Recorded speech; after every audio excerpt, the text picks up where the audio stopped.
क्या होगा अगर आपकी कंट्री का रूलर तानाशाह हो और आपके राइट्स की वहां पर कोई वैल्यू ना हो? क्या होगा अगर वहां की मेजोरिटी लोग माइनॉरिटीज पर एट्रोसिटीज करने लगे और माइनॉरिटीज के राइट्स की कोई वैल्यू ना हो, कोई सुनने वाला ना हो? क्या होगा अगर आपको पुलिस अरेस्ट कर ले या डिटेन कर ले और आपके पास कोई राइट्स ना हो, आपके कोई सुनने वाला ना हो? क्या होगा अगर आपकी कंट्री में आपके साथ रेस, रिलीजन, कास्ट, सेक्स के बेसिस पे भेदभाव हो और डिस्क्रिमिनेशन का आपको कोई जस्टिस का कोई प्रोसेस ना डिफाइंड हो? क्या होगा अगर आपको देश में कहीं भी आने जाने की, कहीं भी रिसाइड करने की आजादी ना हो? तो आइए आज 9th क्लास के सिविक्स के डेमोक्रेटिक राइट्स चैप्टर में हम इन्हीं सवालों को देखेंगे। इन्हीं सवालों को हम कुछ रियल एग्जांपल्स में देखते हैं। जैसे 11 सितंबर 2001 में अमेरिका के वर्ल्ड ट्रेड सेंटर पर एक टेररिस्ट अटैक होता है जिसमें लगभग 3000 अमेरिकन की डेथ हो जाती है। इसके रिटेलिएशन में अमेरिका शक के बिना पर अमेरिका पूरी दुनिया से लगभग 600 लोगों को अरेस्ट करता है, जहां पर बहुत सारी गवर्नमेंट्स को तो उसके बारे में पता भी नहीं चला। उसके अलावा उनको ग्वांतानामो बे में एक प्रिजन में रखा गया। एक एमनेस्टी इंटरनेशनल की रिपोर्ट बताती है उन पर टॉर्चर किया गया, उनसे इंटरोगेट किया गया और आर्मी ने डिसाइड किया कि उनको प्रिजन में रखना है या नहीं। वहां पे मजिस्ट्रेट के सामने उनको पेश नहीं किया गया। उनकी फैमिलीज, मीडिया और इवन यूएन रिप्रेजेंटेटिव्स को उनसे मिलने नहीं दिया गया। सेकेंड एग्जांपल समझते हैं सऊदी अरेबिया में सिटीजन्स राइट्स के। अब सऊदी अरेबिया में सिटीजन्स राइट्स की बात करें तो वहां का जो रूलर था वो तानाशाह था। वही एग्जीक्यूटिव और लेजिस्लेचर को डिसाइड करता था, उनको अपॉइंट करता था। उसके अलावा वहां के लोगों को वोट देने का कोई राइट नहीं था। वहां की सरकार एक तानाशाह सरकार थी। वहां के लोग पॉलिटिकल पार्टी या कोई यूनियन फॉर्म नहीं कर सकते थे। उनको गवर्नमेंट के इंस्ट्रक्शंस को फॉलो करना होता था। उसके अलावा विमेन्स के राइट्स बहुत लिमिटेड थे, उनके कई सारी रेस्ट्रिक्शन थी सोसाइटी में। फ्रीडम टू रिलीजन नहीं था, सिर्फ वहां पे सभी लोगों को मुस्लिम्स होना पड़ता था। अगर जो नॉन मुस्लिम्स थे उनको वो अपने रिलीजन को प्राइवेटली प्रैक्टिस कर सकते थे बट पब्लिकली वो ऐसा नहीं कर सकते थे। तीसरा केस पढ़ते हैं कोसोवो में मैस्केर। अब जो मैसेकर हम देखते हैं कोसोवो में क्या हुआ, एथनिक लेवल पे काफी बड़े लेवल पे नरसंहार हुआ। वहां पर अल्बानियन जो थे, जो कि माइनॉरिटीज में थे, और सर्ब्स थे मेजोरिटी में। वहां पे इलेक्शन होते हैं, सर्ब्स की वहां पे गवर्नमेंट बनती है और सर्ब्स अल्बानियंस पर एट्रोसिटीज करने लग जाते हैं और ये काफी बड़े लेवल पर होती है। ये मेजोरिटी पीपल का माइनॉरिटीज पर जो एट्रोसिटीज होती है, उन पे जो अपना जो डोमिनेंस जताने की कोशिश करते हैं, उसका एक बड़ा एग्जांपल रहा है। ऐसे दुनिया भर में और भी एग्जांपल्स देखे गए हैं। जैसे श्रीलंका में सिंगली लोगों द्वारा तमिल्स पर अत्याचार किया गया। अब देखते हैं फंडामेंटल राइट्स या डेमोक्रेटिक राइट्स कहते किसे हैं।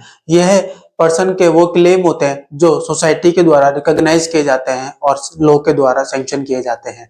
हमारे राइट्स कुछ ड्यूटीज एंड रिस्पॉन्सिबिलिटी के साथ हमको मिलते हैं, जिसमें हम अपने राइट्स के साथ दूसरे लोगों के राइट्स की भी वैल्यू करते हैं। उनकी भी हमारी एक रिस्पॉन्सिबिलिटी बनती है कि उनके राइट्स को कोई हार्म ना पहुंचाए। Rights time to time and reason to reason बदलते रहते हैं। अगर आज से 200 साल पहले देखें तो विमेन्स को वोटिंग राइट नहीं दिए जाते थे, लेकिन अगर आज की बात करें तो विमेन्स को वोटिंग राइट दिए जाते हैं। इंडियन कॉन्स्टिट्यूशन में फंडामेंटल राइट्स पार्ट 3 और आर्टिकल 12 से 35 में मेंशन किए गए हैं। यह किसी पर्सन की फ्रीडम को प्रोटेक्ट करते हैं और इक्वालिटी एंड जस्टिस को इंश्योर करते हैं। पहला इंपॉर्टेंट राइट है राइट टू इक्वालिटी, जो कि आर्टिकल 14 से 18 में डिफाइन किया गया है। इसके दो कॉन्सेप्ट हैं, एक इक्वालिटी बिफोर लॉ, एक equal protection of the laws. जो इक्वालिटी बिफोर लॉज है, इसमें सभी लोग कानून के सामने बराबर होते हैं, चाहे वो अमीर हो, गरीब हो, चाहे प्राइम मिनिस्टर हो, चाहे एक नॉर्मल फार्मर हो, वो सभी कानून के आगे बराबर होते हैं। दूसरा जो कॉन्सेप्ट है वो equal protection of the laws. इसमें क्या होता है, इसमें कुछ जो पिछड़े लोग होते हैं, डिप्राइव्ड सेक्शंस ऑफ सोसाइटी जो होते हैं, उनको कुछ स्पेशल अपॉर्चुनिटीज देने की कोशिश की जाती है, उनको सब्सिडीज दी जाती है, उनको उनके लिए कुछ योजना स्कीम्स चलाई जाती है, उनके लिए रिजर्वेशन दिया जाता है। जैसे SC ST एंड OBC को रिजर्वेशन दिया गया है ताकि जॉब्स में और एजुकेशनल इंस्टीट्यूशंस में उनको बराबर की अपॉर्चुनिटी मिल सके। उसके अलावा जो पुअर लोग होते हैं उनके लिए गवर्नमेंट स्पेशल स्कीम्स चलाती है। आर्टिकल 15 में race, religion, caste, sex, place birth के ग्राउंड पे डिस्क्रिमिनेशन को प्रोहिबिट किया गया है। इसके अलावा राइट टू इक्वालिटी में अनटचेबिलिटी को प्रोहिबिट किया गया है, उसको एबोलिश किया गया है सभी रूप में। अगला फंडामेंटल राइट है right to freedom. Right to freedom जो कि आर्टिकल 19 से 22 में डिफाइन किया गया है। इसमें 6 राइट्स को इंक्लूड किया गया है। पहला इंपॉर्टेंट है right to speech and expression.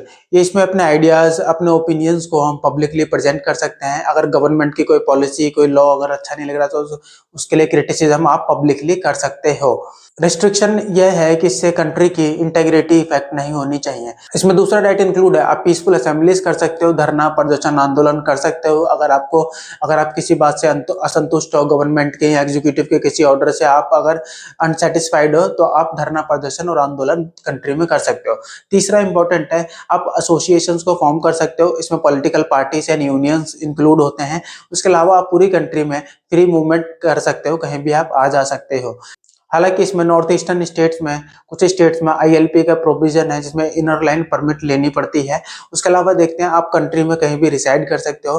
पहले जम्मू कश्मीर में कुछ रेस्ट्रिक्शंस थे, अब जिनको हटा दिया गया है। उसके अलावा आप कोई भी ऑक्यूपेशन एंड प्रोफेशन कर सकते हो, बस वो किसी पब्लिक ऑर्डर को ना बिगाड़ रहे हो। उसके अलावा जो अगला इंपॉर्टेंट आर्टिकल है हमारा, राइट अगेंस्ट एक्सप्लॉइटेशन।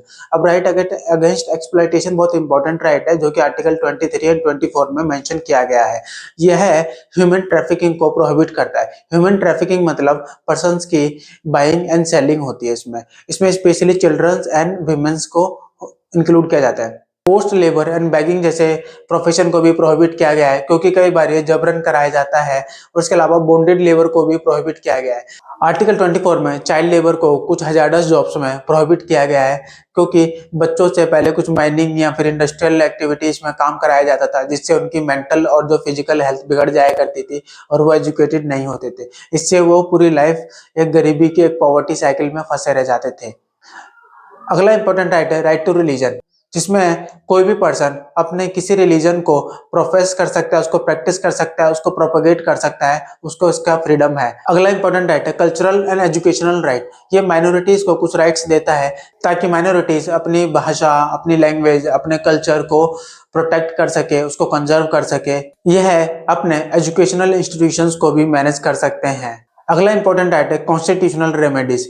यह बाकी के राइट्स को एक लीगल फ्रेमवर्क प्रोवाइड करता है। अगर किसी पर्सन के फंडामेंटल राइट का वायलेशन होता है, किसी इंडिविजुअल द्वारा, गवर्नमेंट द्वारा या प्राइवेट इंस्टीट्यूशन द्वारा, तो वो डायरेक्ट हाई कोर्ट या सुप्रीम कोर्ट को अप्रोच कर सकते हैं। इसमें हाई कोर्ट या सुप्रीम कोर्ट कुछ रिट्स या ऑर्डर्स के थ्रू उनको जस्टिस दिलाने की कोशिश करता है। Fundamental rights time to time expand होते रहे हैं। एग्जाम्पल के लिए जैसे राइट टू इन्फॉर्मेशन 2005 में आया, जो सिटीजन्स को एम्पावर करता है, क्योंकि डेमोक्रेटिक कंट्री में सिटीजन्स के लिए सबसे इंपॉर्टेंट होता है उनके लिए इन्फॉर्मेशन, जो कि राइट टू इन्फॉर्मेशन उनको दी जाती है। इससे इससे ट्रांसपेरेंसी पॉलिटिकल सिस्टम में बनी रहती है, एक ब्यूरोक्रेटिक सिस्टम में एक अकाउंटेबिलिटी बनी रहती है। अगला इंपॉर्टेंट राइट है राइट टू एजुकेशन, जो फ्री एंड कंपल्सरी एजुकेशन देता है up to the age of 14 years, यानी इन बच्चों को फ्री एजुकेशन दी जाएगी। इसके अलावा राइट टू प्राइवेसी, जो कि 2017 में आया, कि कोई भी अथॉरिटी बिना रूल ऑफ लॉ के किसी भी पर्सन के कॉल को डिटेक्ट नहीं कर सकती, उसके रूम की तलाशी नहीं ले सकती। ये राइट टू प्राइवेसी में इंक्लूड होता है। इसके अलावा देखते हैं राइट टू वोट हो गया, राइट टू प्रॉपर्टी हो गया, इसको कॉन्स्टिट्यूशनल राइट बनाया गया है। अब बात करते हैं national human rights commission of India. ये 1993 में एक लॉ के द्वारा बनाया गया, ये एक स्टैट्यूटरी बॉडी है। ह्यूमन राइट कमीशन का काम है लोगों के ह्यूमन राइट्स को प्रोटेक्ट करना। यह है, अगर किसी एरिया में किसी फंडामेंटल राइट्स का, लोगों का या ह्यूमन राइट्स का अगर वायलेशन हो रहा है, तो वहाँ पे एक सो मोटो वहाँ पे जाके एक्शन लेता है